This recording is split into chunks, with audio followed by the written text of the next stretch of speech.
우리가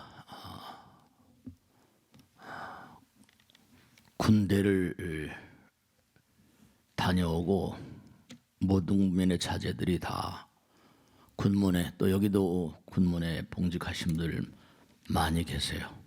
근데 군대를 우리가 평가하는 것은 이제 전투력으로 평가를 하죠. 얼마나 잘 싸우는가. 근데 전투력만으로 군대를 평가하기는 어렵습니다. 왜냐하면 이제 정신력이라고 그러나요? 군인들의 어떤 정신이러잖아요. 우리 몸에도 세포들이 엄청 많아요. 아주 많은 그런 군대를 이끌고 우리가 다 살고 있거든요. 그건 세포, 개개의 세포들이 다 건강하고 열심히 일을 해야죠. 근데 그러려면은 우리 마음이 또 이게 중요하거든요. 마음이 불안하면 몸도 불안하죠, 이게. 마음이 불안하면 많은 어떤 세포 군단들이 어려움을 그렇게 겪습니다. 우리가 사는 나라도 마찬가지죠. 백성들이 다 걱정을 합니다. 이 나라가 어떻게 갈 것인가, 어디로 갈 것인가. 우리나라를 이끌고 가는 위정자들이 정말 잘해야 될 텐데, 그런 마음들을 누구나 다 가지고 계세요. 잘 이끌어 주셔야 되겠죠. 그러려면 이제 부처님 말씀대로 일심정하면 다심이정하고, 마음 하나하나, 국민 하나하나가 마음이 맑고 깨끗하면 주변 사람들에게 그렇게 영향력을 행사한대요. 많은 사람들의 마음에 청정에 기여를 하고, 다심이 정하면 국토정이라, 많은 사람들의 마음이 맑고 깨끗하면 국토가 평안하고 안정된대요. 그리고 또 국토가 청정하면 이 우주의 법계에 무량한 별들이 나라. 국토정하면 법계정이라, 그렇게 말씀하였거든요. 그 불교에서는 항상 뭐냐면 하나가 아니고 하나가 전체라는 얘기를 많이 하거든요. 하나가 전체다. 한순간이 아니고 영원의 한순간이다. 그렇게 얘기를 하거든요. 그러니까 한 사람 한 사람의 마음의 두려움이 뭔가 불안하고 그런 것들이 자꾸만 쌓이면 단체, 가정서부터 단체, 나라가 다 불안하죠. 그 불안하다는 건 무언가 하여간에 알 수 없는 그런 그 마음의 혼돈 상태라고 할까요? 부처님 말씀에 따르면 누구나가 다 태어나서는 늙어간대요. 늙지 않는 사람 아무도 없죠. 병들고 죽어간다. 요즘에 이제 많이 화제가 되고 있는 게 하버드대학교 교수고 데이비드 생클레어라는 사람이 있는데, 이 사람이 뭘 연구하는 거 아니, 노화는 그냥 우리가 늙어가는 게 아니라 노화는 병이다. 그렇게 해가지고 무슨 유전자니 연구를 해가지고 모르못들 연구해가지고 생명을 연장을 했다. 새끼 모르못들을 가지고 늙게도 하고 또 무슨 젊게도 한다. 그래가지고 지금 화제가 돼 있는 그런 화제가 돼 있는 인물입니다. 그러니까 수명도 늘리기도 하고 줄이기도 한다. 참 어떻게 앞으로 될지 몰라요. 그래서 나이가 100세, 200세로 늘어난다. 지금도 많이 사람들이 살잖아, 옛날보단. 근데 나이를 한 200세쯤 늘린다. 설령 그런다 하더라도, 그러면 그 사람들 먹는 음식은 또 어떻게 될까? 그것도 참 걱정이에요. 지구라고 하는 그런 그 별에 있는 자원들이 나름 한정이 있는데 또 그땐 풀어낼지 모르겠습니다만, 그러니까 우리가 사는 이 지구란 별은 이래도 고통이고 저래도 고통입니다. 고통스럽지 않을 수가 없죠. 그래서 항상 부처님께서 하신 말씀은 고통받은 영혼들, 그러니까 우리는 항상 육신의 나라 이렇게 대한민국 살지만 우리의 마음, 아까 군대도 얘기했지만 마음의 나라를 또 살거든요. 마음의 나라, 마음의 나라, 부처님 나라. 누구나가 다 고통을 안고 사니까 항상 불안을 안고 삽니다. 불안을. 앞으로 어떻게 할까? 그래서 이제 항상 부처님께서 말씀하신 건 뭐냐면 우리가 삶을 도모하면서 항상 불안할 때 내가 너희들로 하여금 안정의 세계, 평안의 세계로 인도할 것이다. 그렇게 말씀하셨는데도 우리는 뭐 아랑곳하지도 않아요. 네. 왜 우리가 마음이 불편하고 그리고 왜 우리가 수많은 세포군단을 이끌고 살면서 왜 두려움을 느끼는가, 공포를 느끼는가? 아까도 반야신경 할 때도 무유공포 그랬잖아요. 원리전도몽상, 두려움과 불안과 공포와 우리가 왜 두려움을 느끼는가 하면 부처님 말씀에 따르면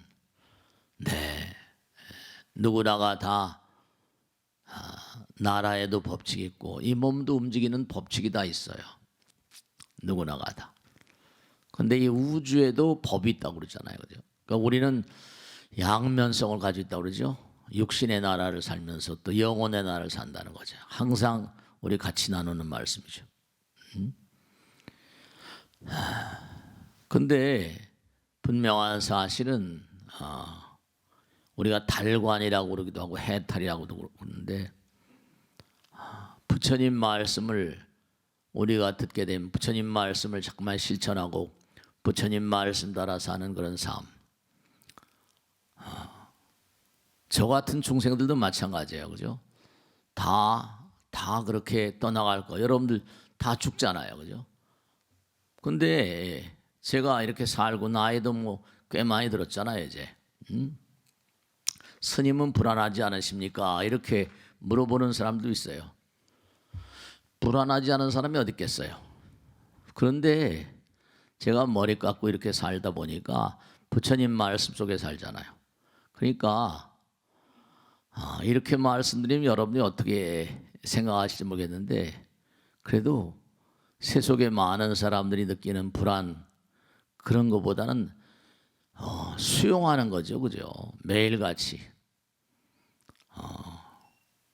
어떻게 수용하냐면 항상 많은 시신들을 매일 어제도 제사 지내고 오늘도 제사 지내고 병원에 이렇게 가면 말이죠. 이제 누가 이제 돌아가셨다. 혹은 또 무슨 뭐 그러면 제가 느끼는 게 하나 있는데 거기도 이제 뭐냐면 뭐 병원 영안실에 가면 목사님도 오고 신부님도 오세요. 근데 그분들도 찬송 부르고 막 그러잖아요. 근데 제가 아무리 봐도 중들이 제일 거기서는 그래 센 것 같아요. 왜냐하면 왜 웃으시나? 왜냐하면 목탁을 딱딱 때리면 말이죠. 목탁 소리가 찬송가보다 뭐 이런 거보다 훨씬 더 뭐라? 사람들의 마음과 안에 목탁은 때리는 거잖아요. 목탁 소리가 가장 우렁찬 것 같이 느껴지더라고요.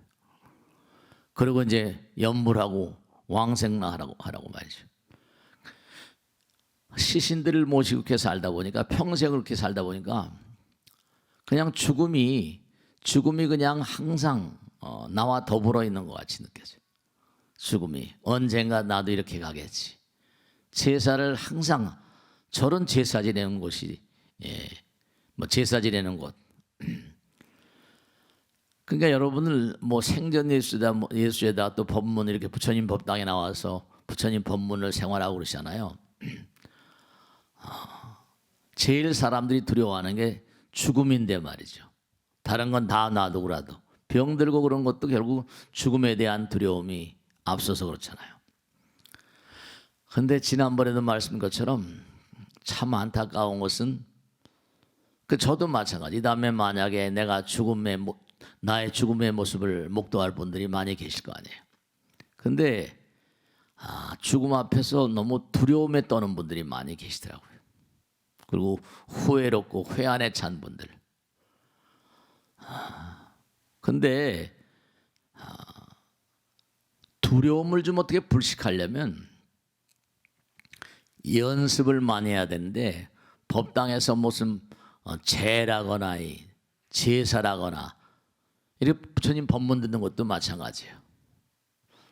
뭐냐면 부처님 법문이나 제사 지내거나 의례 이렇게 기도를 하고 하잖아요. 그 제사라고 하는 건 뭐냐면 현실과 영혼을 이어주는 어떤 가교 역할을 하는, 항상 그 죽음과 더불어서 그렇게 펼쳐지잖아요. 그러니까 여러분들이 평상시에도 기도를 많이 하시는 게 좋으세요. 왜냐하면 기도를 한다는 것은 살아서 영혼을 함께하는, 함께 호흡하는 그런 내용이니까요. 그리고 또 하나 아주 중요한 게 뭐냐면, 제가 이제 많은 분들을 모시고 살다 보니까 공부를 많이 하신 분들, 부처님 공부를 많이 하신 분들이 확실히 죽음 앞에서 나름대로 좀 힘이 있으신 것 같아요. 달관이 많이 공부가 된 거죠. 두려움과 불안이 덜 하세요. 확실히 스님 뭐 가야 되는 길인데요 그럼 제가 이제 먼저 가 계세요. 저도 이제 뒤차로 가겠습니다. 그렇게 합니다만 확실히 공부한 사람이 달라요. 그런데 결국은 죽음을 잘 보낸다는 것이 결국 뭐죠? 삶을 잘 보냈다 이런 거가 통하는 거거든요. 그래서 오늘 꼭 당부드린 게 뭐냐 하면, 우리가 세상을 살면서 아까 말씀대로 세포로부터 뭔가 가정으로부터 단체, 나라, 우주에 이르기까지 일관된 어떤 그런 법칙이 바로 뭐냐면, 우리가 계행 같은 거 보면 살생하지 말라. 살생하지 말라는 뭐예요? 우리 생명에 대한 존엄 같은 거잖아요.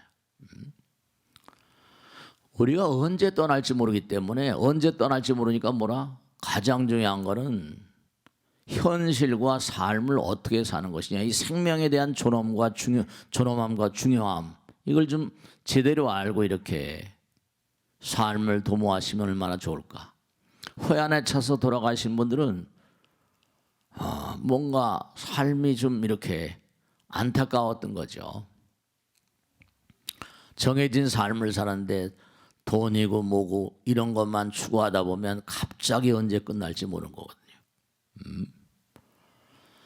그래서 평상시에 자꾸만 부처님을 만나고 기도하고 부처님 법문 속에서 하는 삶, 그 훈련이 된 사람들은 죽음도 확실히 훈련으로 두려움을 이겨낼 수 있습니다.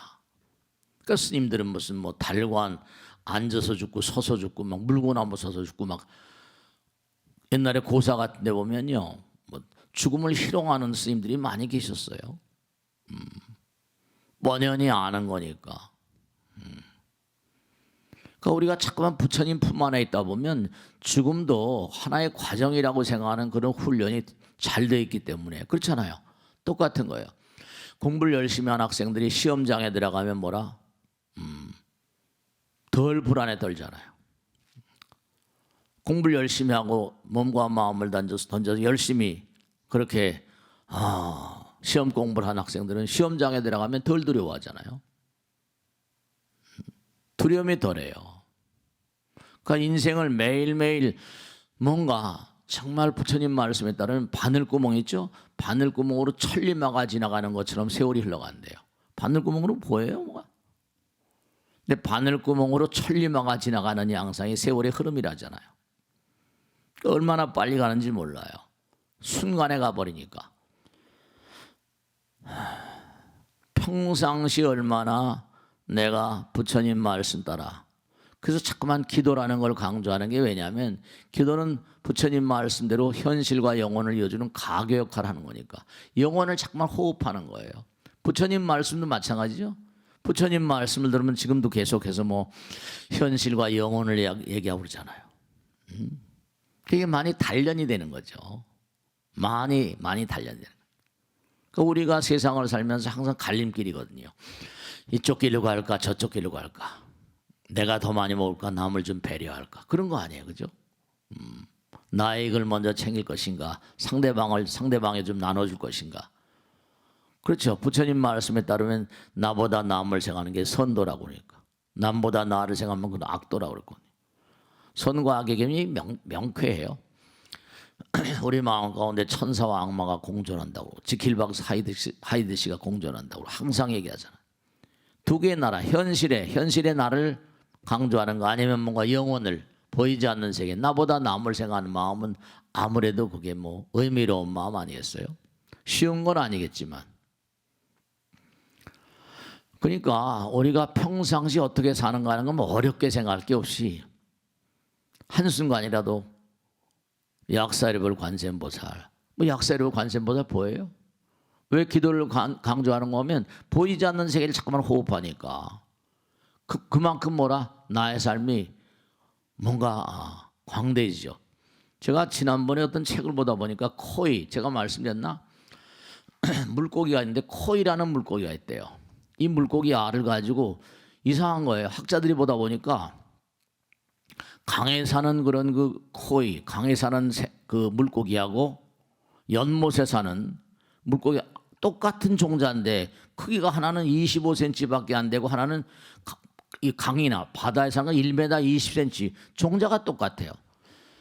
그래가지고 한번 연구를 한 거예요. 알을 똑같이 받아가지고 하나는 뭐라 어항에다가, 하나는 뭐라 연못에다가, 하나는 강에다, 바다에다 이렇게 뿌렸대요.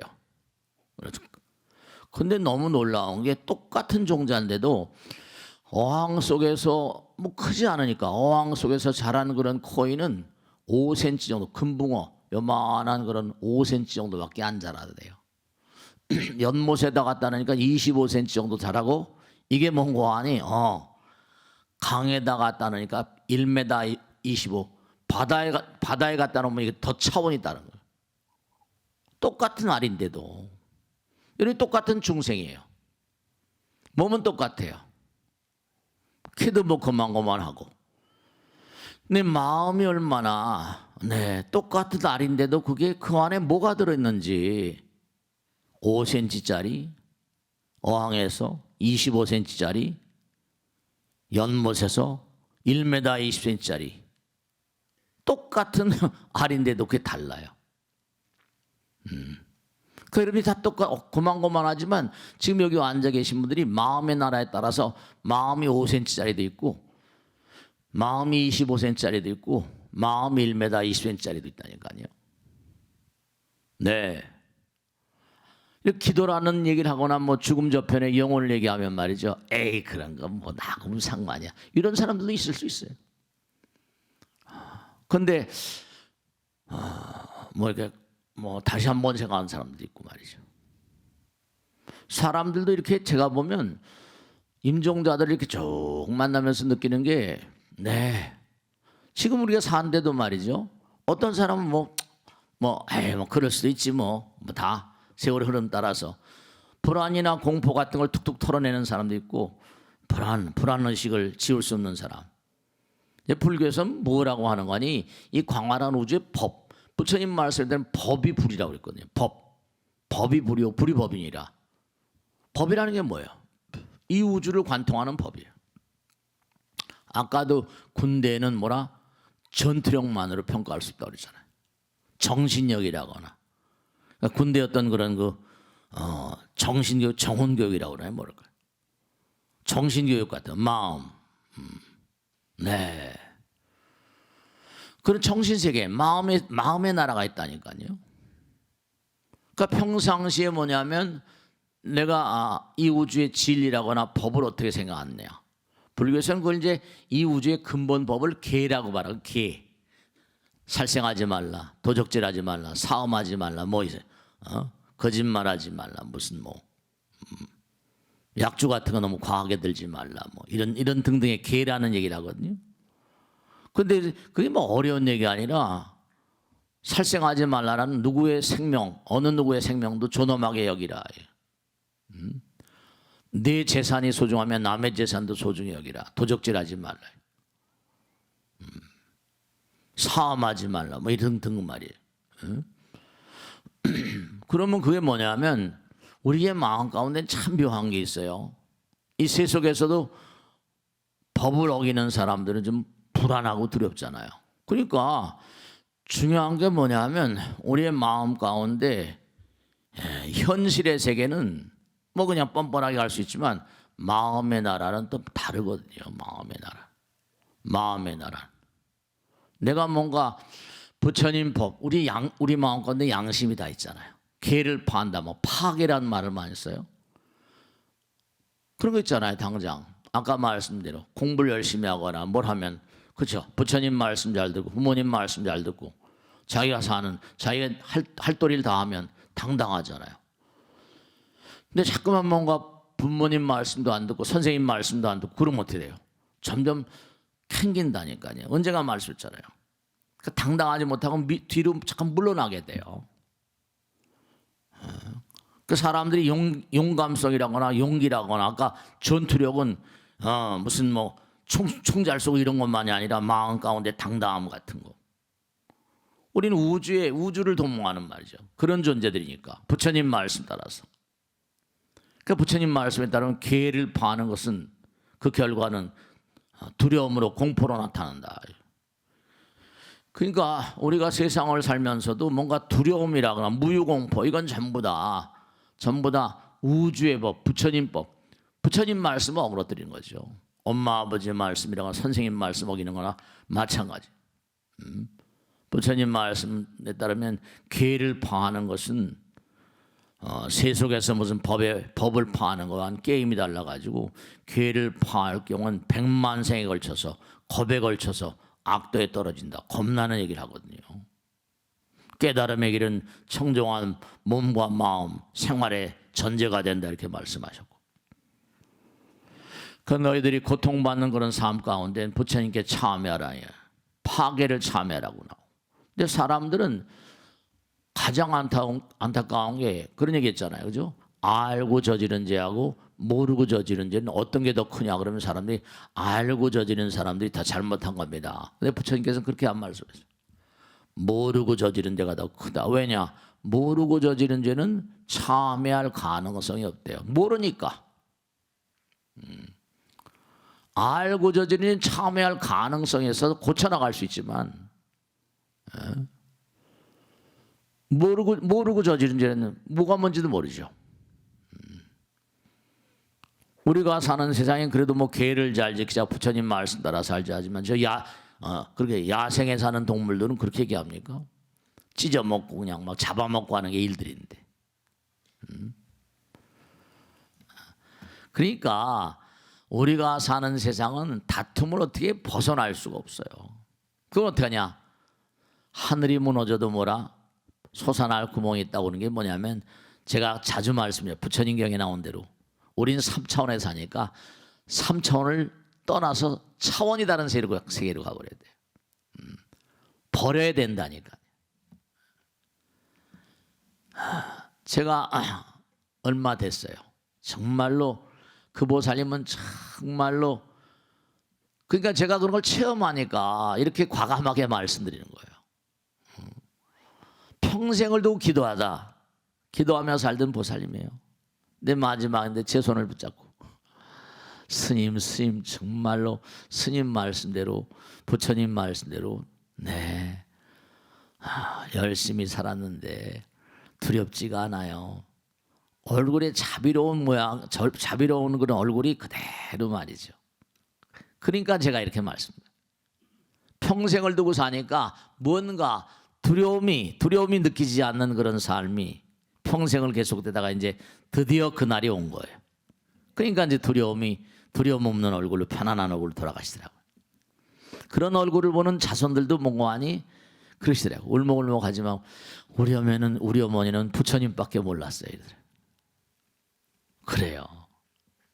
그러니까 우리가 부처님 말씀 어기는, 계를 파하고 부처님 말씀 어기는 그런 삶을 살다 보면 일그러진 얼굴이 후회롭고 회한에 찬 얼굴들이. 그러니까 평상시에 살면서 부처님 말씀대로 사는 게 정말로 인생에 지대한 가치가 있습니다. 네, 그걸 아셔야 돼요. 저도 뭐 돌아가신 분들 임종자들 하도 많이 지켜보다 보니까 이런 부처님 말씀을 준수하는 것만으로도 삶에 지대한 가치가 있다. 그 노력하는 것만으로도 가치가 있다. 그러니까 우리가 기도하는 게 쉽지가 않아요. 정진하는 게 쉽지 않습니다. 노력하는 게 쉽지 않죠? 근데 노력으로만 우리가 고통을 치유할 수가 있다니까요. 노력을 하지 않고선요, 뭔가 치유할 방법이 없어요. 노력하는 건 고통스럽죠. 그러니까 제가 항상 드리는 말씀이 고통으로만, 오직 고통으로만 고통을 치유할 수 있다. 그런 거예요. 우리는 그렇게 태어났으니까. 그러니까 고통과 쓰라림으로부터 배우는 게 진실이에요. 하이보살님은 정말 그 꼬부랑 구부러진 등으로 그냥 기도를 빼지 않고 그냥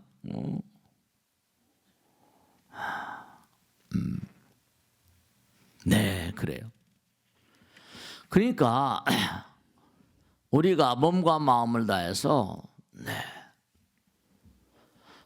어떻게 하든지 간에 이 삶을 부처님께 시킨 대로, 어렸을 때도 엄마 아버지 말씀대로 살면 그렇죠, 인생을 살아가는데 나름대로 의미를 찾을 수 있고, 그런 아이들이 또 훌륭하게 크잖아요. 훌륭하게 크잖아요. 내 영혼 가운데 부처님 당신이 계심을 믿습니다. 부처님 말씀대로 아름답게 보이는 것들은 모두가 다 부처님과 함께이기 때문입니다. 희망과 기쁨을 주는 것은 그대가 부처님께서 우리와 함께 계시기 때문입니다. 사랑과 희망을 주는 모든 것들에 부처님 계십니다. 완성을 지향하고 영혼을 지향하는 모든 것들에 부처님 계시고, 오직 그 길만이 부처님께로 가는 길임을 우린 깨닫습니다. 네, 그래요. 우리가 삶을 도모하면서 불교에서는 뭐 개 그러니까 겁내하지 마시고 부처님 말씀대로 살게 되는 그런 삶 가운데 우리의 삶에 불안이 녹아지고, 그러니까 우리가 사성제 8정도로잖아요. 사성제는 이게 기본적으로 우리 인간은 고통스럽다는 거고, 8정도는 정도대로 가라는 거고, 그 다음에 사성제 8정도 6바람이 기본 교리잖아요. 아주 불교의 생기초, 부처님 초전법륜. 그러니까 사성제, 태어나고 늙고 병들고 죽는 것은 인생의 기본이다. 사성제 8정도, 그러니까 바른 길을 가라. 지난 시간에 내 자동화 얘기했죠. 내 자동화. 그러니까 좋은 법당에 나와서 부처님 말씀 생활하고, 그럼 한번, 그죠? 여러분 그걸 아셔야 된다. 기도를 한번 이렇게 하고 나고 부처님 법당에 한번 하고 나면 길이 드니까 다음엔 다른 일보다 그래도 또 올 가능성이 커지고, 또 하고 한 번 왔다고 되는 건 아니지만 한 번 하면 가능성이 커지고, 두 번, 세 번 자꾸만 하면 뭐라? 두뇌 회로도 뭔가하니 자동화, 뇌의 오토화가 돼버리고 습관이 되고 좋은 업이 되고 이렇게 간다는 거 아니에요. 자꾸만 부처님께로 함께 가는. 그래서 그게 이제 정도, 정견, 바른 지견을 공부한다. 정법을 공부하는 걸 정견이라. 정견, 정사. 부처님 법을 자꾸만 공부하면 바르게 생각할 수 있거든. 정견, 정사. 그리고 중요한 건 세속에도 훌륭한 선생님들이 많이 계세요. 목사님도 무슨 신부님도 스님들도 다 계시잖아요. 근데 제가 가만히, 저도 이렇게 부처님 말씀 함께 나누면서 사는 인생이잖아요. 근데 제가 느끼는 게 하나 있는데 일타강사다 이런 거 있잖아요. 그죠? 그럼 보면은 확실히 중요한 게 뭐냐면, 여러분들이 누구하고 이렇게 말씀을 나누잖아요. 말 한마디 생각 하나 행동 하나 하잖아요. 근데 말 한마디 생각 하나 행동하면서 그 사람의 평상시에 갈고 닦은 실력과 인품과 마음의 수행 정도가 다 드러나게 돼 있어요. 여러분 누구하고 대화를 나누고 거래를 하고 누구하고 뭔가 얘기를 하고 한다 할 때 나도 상대방을 평가하지만 상대방도 나를 평가합니다.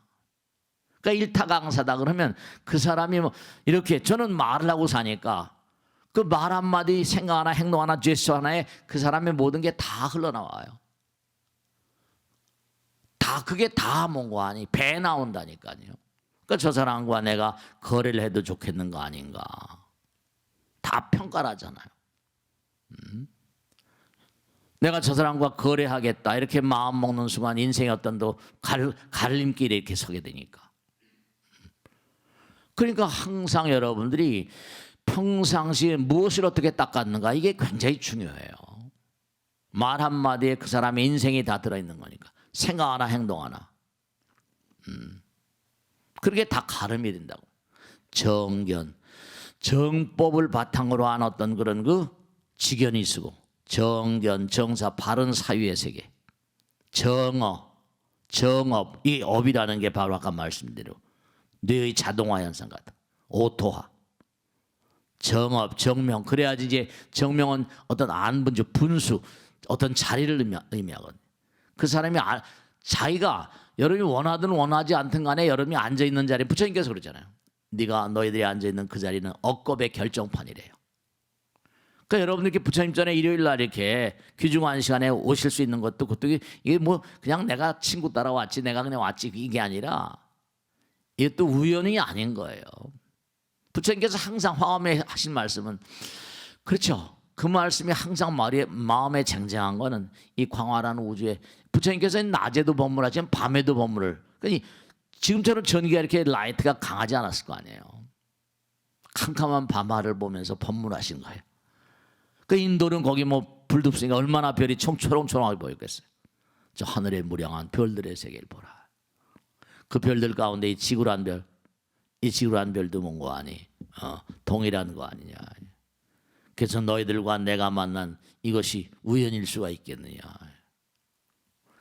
무상심심묘한 기적 같은 만남이라. 그렇게 얘기하시면서 만남의 소중함을 이해하는 자가 자비의 참뜻을 한다. 그런 제자들이 훅 안 갈 수가 없어요. 보니까 다 맞는 거죠.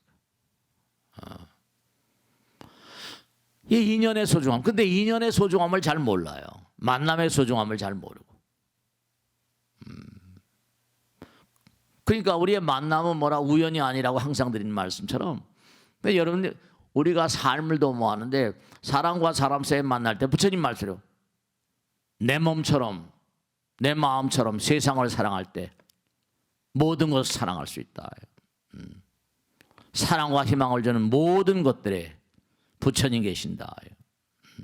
영혼을 완성하고 영혼을 지향하는 모든 것들에 부처님 계신다. 그렇게 말씀할 것. 그러니까 우리가 삶을 도모하면서 잊지 않으실 게 뭐냐면 여러분들이 아까 말씀드린 대로 이렇게 누구하고 얘기할 때 상대방도 다 나를 평가합니다. 그러니까 우리가 뭐 회담도 하고 회의도 하고 막 협상도 하고 막 그러잖아요. 뭐 협상 대표다, 협상 대표단이다. 그렇죠? 외교 뭐 정치 외교이잖아요, 그죠? 외교를 할 때도 전부 다 그게 드러나고 말이죠. 그러니까 우리가 삶을 살아가면서 항상 잊지 않으실 게 부처님, 보살님, 신장님 그리고 보이지 않는 세계 나의 인연 영혼들, 영가들 이 보이지 않는 세계에 꽉 차 있다니까. 우린 다만 4차원적인 생명체일 뿐이에요. 3차원적인 존재, 3차원적인 4차원 이상의 고차원적인 존재. 그러니까 우리가 삶을 도모하면서 잊지 않으실 게 세월은 정말로 빨리 갑니다.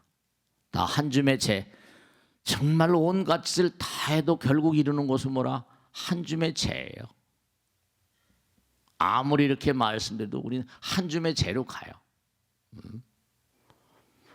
그걸 거부할 사람이 누가 있어요? 아침 이슬 같고 풍전등화 같고. 근데 이제 문제가 되는 건 잊지 않으셔야 할 게 뭐냐면 여기도 이렇게 부처님 말씀 공부하잖아요. 근데 부처님 말씀을 제대로 공부하지 않은 채로 우린 영원하다. 아까도 반야신 갈 때 불생불멸 불구부정 나왔잖아요. 근데 이제 더 안타까운 건 뭐냐면 여기서 이제 떠나요. 육신은 버렸어요. 한 줌의 재가 됐어요. 근데 그 영혼이 치근한 영혼들이 너무나 많다고. 어떻게 생각하세요? 치근한 영혼들이 너무나 많다고. 여러분 선조들 가운데도 그런 영혼들이 있을지 몰라요. 여러분의 멧돼지 할아버지 할머니한테도 그 할머니 가운데 그런 영혼이 있을지 모르고, 여러분 알지 못한 영혼들도. 저한테 어떤 분이 물어보시더라고요. 스님, 뭐 산신 기도를 하면 그게 소원 성취가 빠르다던데요. 여러분 이걸 꼭 알아두셔야 된다. 여기는 우리 능인사람 구룡산 밑에 있고 이런 게 있어요. 제가 그래서 유튜브에 그런 얘기 했는데, 우리나라는 불교 들어오기 이전서부터 우린 단군 신화라는 게 있잖아요. 단군이란 우리가 뭐 신화가 진짜냐 거짓말에 떠나서 단군이 선조께서 태백산의 신단수 밑에 내려와 가지고 신실 건설하고, 그런 얘기는 태백산 산이에요, 그죠? 그 신단수 밑에 내려와 가지고 신실 건설해서 나라를 다스리다가 돌아가실 때 아사달산, 그것도 구월산이에요. 구월산에서 산신이 되셨다. 전부가 다 그러니까 우리는 84,000 대장경, 종교라는 우리 이제 경전이 있잖아요. 부처님 말씀하신 경전. 그들은 이른바 이 지상에서 가장 오래된 이른바 말하면 신앙이 뭐냐면, 가장 오래된 그런 직업이 뭐냐면 무당이에요. 근데 무당들은 한결같이 산기도 합니다. 허공기도 하고. 정전이 없는데 무당이 우리나라에 승공경신연합이라고 옛날에 무당이 얼마나 할 것 같아요? 100만이 넘어요. 무당이 100만 명이 넘습니다. 중들 몇만 명도 안 돼. 소용도 없어요. 태백산일 때 보니까 태백산 뭐 중들 되다 보니 이 산 저 산 너무나도 살잖아요.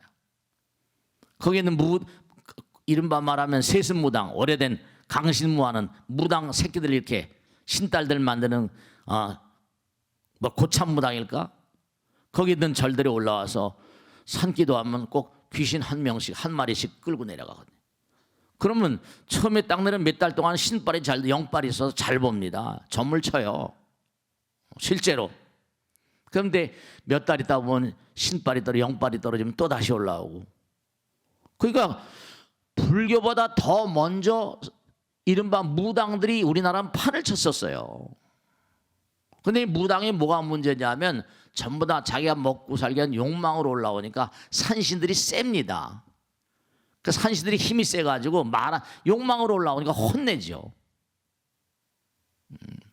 그 산신기도 잘못하면 혼난다 뭐 이런 얘기 나오는, 그러니까 그렇지만 지금도 전국적으로 보면 기독교나 뭐 불교, 카톨릭 이런 게 많은 것 같은데 이른바 무녀들이 100만이 넘습니다, 여러분. 이유락신가 그 사람이 뭔가 무당들 전부 다 조직해가지고 하려고 전부 다 그냥 조사해 보니까 100만이 지금 더 많아졌을 거야 아마. 그 사람들의 세력이 만만치가 않아요. 그리고 그 사람들이 나름의 어떤 그런 힘을 갖는 세계도 있고, 맞느냐 틀리냐 떠나서 그 사람들은 먹고 살아야 되니까 산기도 허공기도, 인터넷 같은 데 들어보세요. 허공기도 안 나오면 쫙 다 나와 있죠. 영빨이도 뭐 영험에 대한 얘기도 많이 하고. 근데 그거 별로 좋은 게 아니에요. 욕심 많고 올라오다 보니까 산기도 하고 다치기도 하고. 그리고 꼭 이른바 산기도 허공기도를 하다 보면 어떻게 하니 이른바 신병, 무당병, 신병이 들려가지고 정말 죽다 살아납니다. 무당들이 그러니까 뭐라 건강도 별로 나쁘고 말로도 좋지 않고 그렇죠. 그러니까 우리가 삶을 도모하는데 여러분들이 왜 불안한가? 부처님 법이랄까 이 우주의 법을 어기게 되면 나라법 어겨도 불안하잖아요. 우린 태어날 때부터 고통인 이유가 뭔가 우리가 우주의 법을 제대로 공부하지 않고 그걸 제대로 터득하지 못해서 그래요. 중요한 게 우리가 왜 두려운가? 아까도 세포 얘기했죠. 전투력만 가지고 군대를 평가할 수가 없다. 정신력, 마음의 나라. 우리는 육신의 나라와 마음의 나라 함께 살아가니까. 그러니까 우리가 이렇게 아까도 말씀했죠. 여러분들이 이제 정리하겠는데요. 말 한마디 하더라도 여러분이 세상에 해악을 끼친 인간들이 많습니다. 왜냐?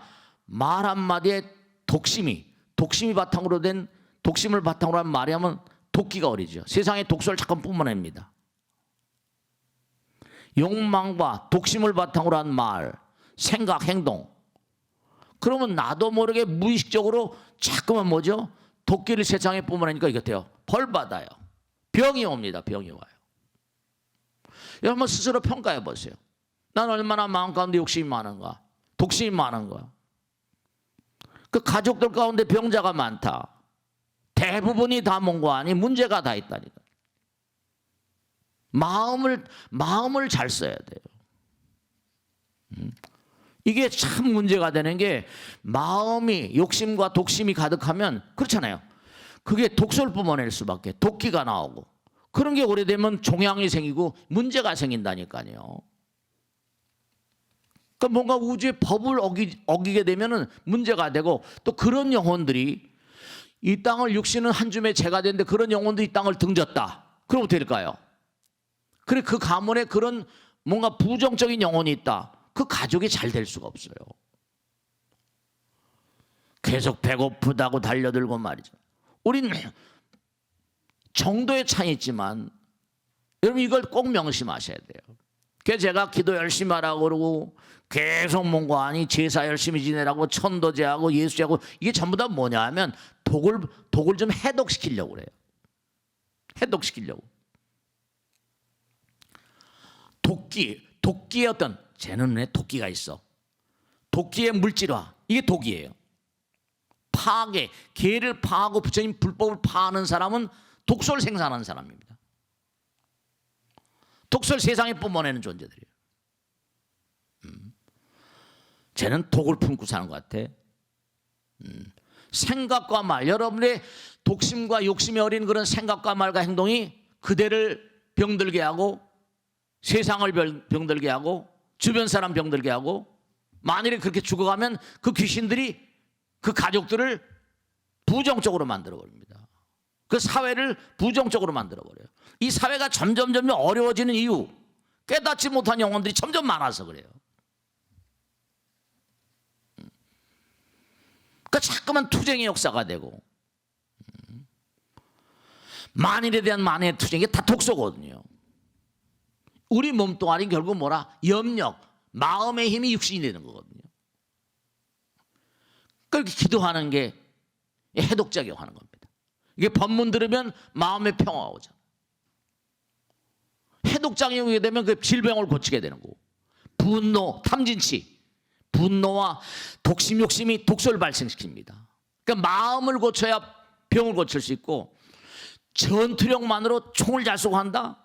이게 되질 않아요. 그렇기 때문에 부처님 법 진리가 우리를 치료하는 거고. 그러니까 이 몸은 부처님 말씀, 이 몸은 연몸 환포, 이 몸은 환상이라, 이 몸은 그림자라, 이 몸은 메아리라. 부정적인 마음이 독소를 만드니까 여러분이 생각 밖으로 자꾸만 뭐라? 이 세상에 죄를 짓는 겁니다. 그러니까 일이 안 되는 거예요. 질병은 뭐라? 이런 마음의 독성이 만드는 겁니다.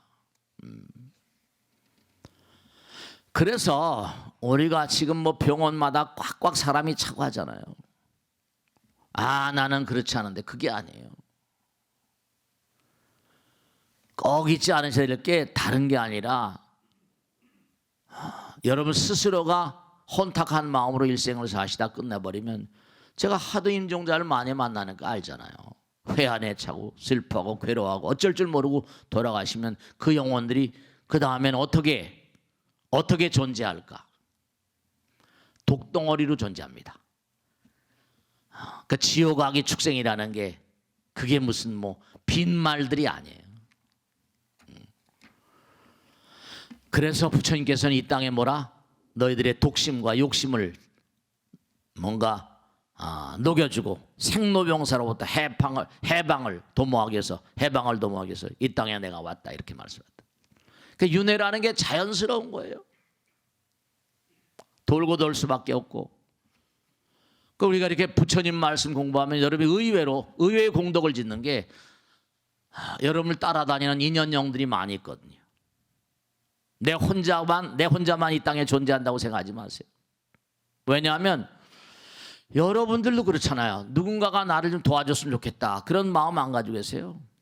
네, 이 땅을 등진 영혼들은 의지할 데가 없어요. 이 우주의 법칙 따라서 그가 이 세상을 등져서 이제 새로운 길로 가야 되겠다는 마음, 그걸 발심이라고 그러는데 그런 마음을 내기 전까지 내건져도 어립니다. 심판을 예를 들어서 염라대왕 앞에 끌려가는 것도 뭐냐면 네 죄를 네가 알렸다. 그래야지 알아야지 뭐 죄를 지니 벌. 네가 네 죄를 알렸다. 그래야지 염라대왕이 끌고 와서 죄를 지니 벌을 주니. 모르면 모른 대로 어떻게 돼요? 무명중생이니까. 그때 이제 가족들 주변에만 넘나들고 이런다니까. 중음신을 교화하기 위해서도 이런 법당에 잠깐 부처님 말씀 듣는 것도 그것도 또 의미로운 거예요. 그러니까 우리가 항상 두려움과 고통은 이 우주의 법을 파해서 오는 것이고 내가 의외의 어떤 그런 죄를 짓고 있는 것은 내가 내 몸과 마음을 갈고 닦잖아. 내가 아무리 즐거움에 그게 달한다더라도 고통은 나를 떠나지 않습니다. 그러니까 자연히 여러분이 법당에 와서 자꾸만 갈고 닦고 하면 천신과 천사들이 사랑합니다. 그러니까 아까도 계향 그러잖아요. 정향, 해향, 해탈향, 해탈지계향, 광명원대, 주변법계, 공양시방, 무량불법성. 우주에 있는 무량한 불법성 3번이게 공양하고 그러니까 하늘나라 천신과 천사들이 계향계를 좋아한다 이렇게 나오기도 하고. 그래서 잊지 마시고 항상 아까 서두에 말씀했죠. 전투력만 가지고 군대는 평가할 수 있는 게 아니다. 마음의 힘, 정신력 같은 거. 우리 몸도 마찬가지. 수많은 세포들이 있는데 수많은 세포들의 건강은 여러분의 마음이 담보를 하는 거라고. 하늘의 옹을 받고 천신들의 옹을 받는 그런 불자들이 되셔야 됩니다. 자, 오늘 여기서 마치겠습니다. 대단히 감사합니다. 네,